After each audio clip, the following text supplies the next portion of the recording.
Hello, and thank you for joining the First Service Connect webinar series. In this webinar, we will be covering violations.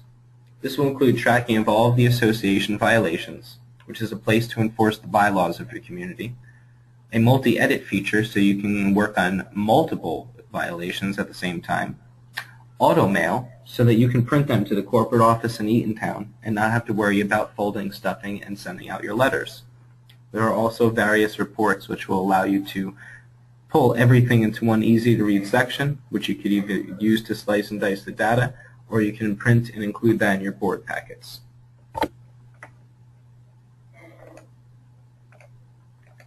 From your property dashboard, simply select Tools, and then Violations here towards the bottom.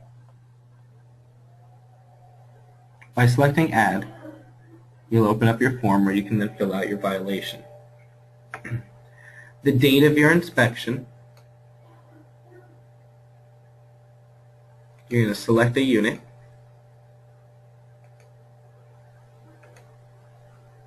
and there are various categories to go with it. Every category has multiple subcategories.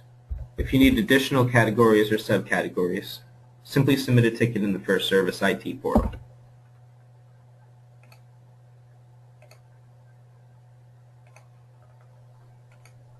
There are various different actions. Every action is actually a different letter template. Any of these templates here in the green are pertaining to fines. Everything else is no fine, which you'll see listed in black text. Our personal favorites are the letters that are preceded with a 3.0. And then please take note, some of these letters are only available to certain states, or even in some cases offices. So for example, this one's good in New Jersey, and this one is good for our Valley Forge office out in Pennsylvania. There are other templates as well. If you'd like to write your own template, you can provide that to us in the IT portal. We'll have them reviewed by our in-house legal counsel and HR to ensure that we're compliant for each of the states that the letter might be used in, and we could have the action and template listed on your instance of Connect. The compliance date. I've seen various compliance dates depending on the offense or the association, so you'll have to go to your bylaws for this one. How much time there is to correct, and whether or not we're allowing an extension, and of course, a dispute as well. You can upload images or files to support your violation.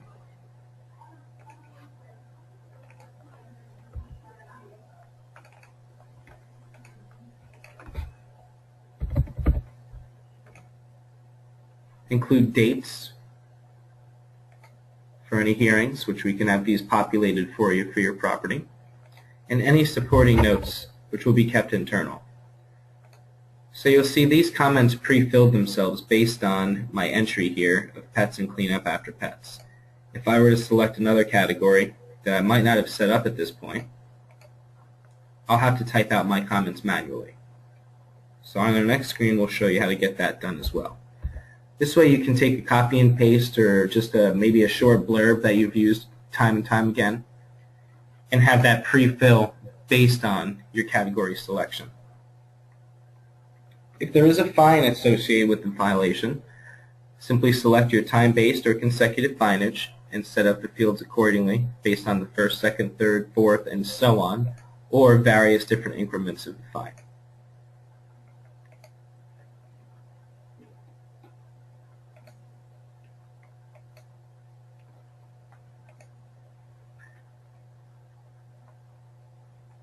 Your fine will show up here, your violation rather. After you have multiple violations, you can select this box and it will check them all off, or you can do them manually. After you select the checkbox, you can create the letter, where you have two different options. You can display it on your own screen so you can print it and get the mail out, which I recommend for late on Friday afternoons. If not, we definitely recommend automatically mail your letters. Then from there, you can go with Save and Create, where you'll get a quick snapshot, a PDF, of your letter template.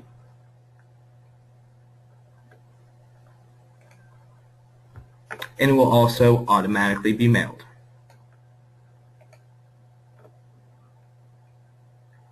Under Admin, and then your Property section, you can select the details of your property,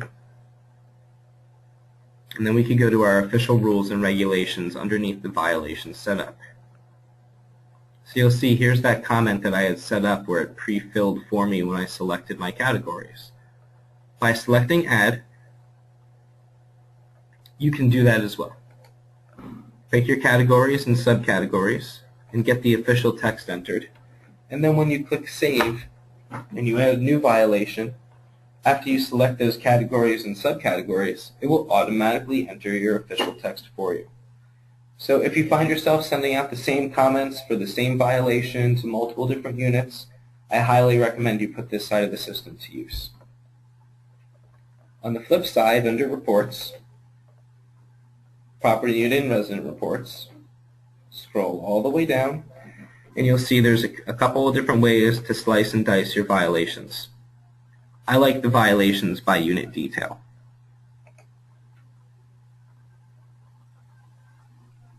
On this screen, you'll be able to select your property, certain date ranges, statuses, even take it as far as targeting certain actions or letter templates. And then it's entirely up to you on what you want to include on your report. You can include all by selecting True, or you can leave them all set to false so you just get a quick snapshot.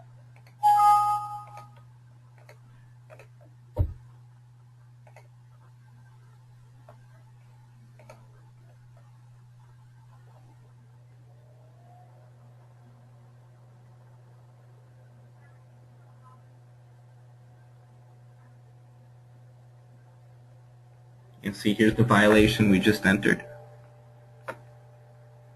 Shows all the various different fields. And it can even be exported by selecting this option here to other file formats.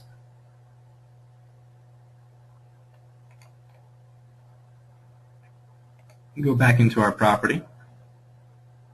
You could either select Tools and Violations, or you can click on your summary and go to View All. And let's say we've gone out on our inspection and all of these violations have been taken care of.